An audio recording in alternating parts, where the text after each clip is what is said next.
காடு முழுவதும் அமைதியாக இருந்தது. ஒரு சத்தமும் இல்லை. ஒரே ஒரு பறவை மட்டும் உயிருடன் இருந்தது. பச்சை மரங்கள் கருகி நின்றன. வாழ்ந்த இடம் சாம்பலாகி போயிற்று. அந்த பறவை தன் உலகத்தை இழந்தது.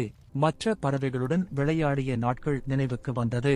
அது தனியாக ஆகிவிட்டதை உணர்ந்தது. ஆனால் அது உடைந்து போகவில்லை. திடீரென காற்று பலமாக வீசியது. மீதமிருந்த மரங்களும் விழ ஆரம்பித்தது. இப்போதும் அது உயிருக்கு போராட வேண்டிய நிலை. மழை பெய்யவில்லை. உணவும் கிடைக்கவில்லை. அது மெதுவாக பலவீனமாகியது. அது ஒரு சிறிய கிளையை எடுத்தது. ஒரு புதிய கூடு கட்ட ஆரம்பித்தது. இதுதான் என் புதிய தொடக்கம் என்று முடிவு செய்தது. பல முறை அது கீழே விழுந்தது. அது கண்ணீர் விட்டது. ஆனால் மீண்டும் எழுந்தது. ஒரு சிறிய விதையை அது கண்டது. அதை மண்ணில் வைத்தது. ஒரு புதிய மரம் முளைக்க ஆரம்பித்தது.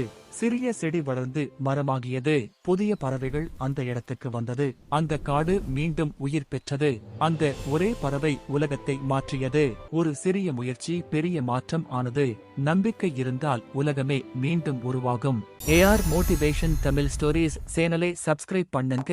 சப்ஸ்கிரைப் செய்ய மறவாதீர்கள்.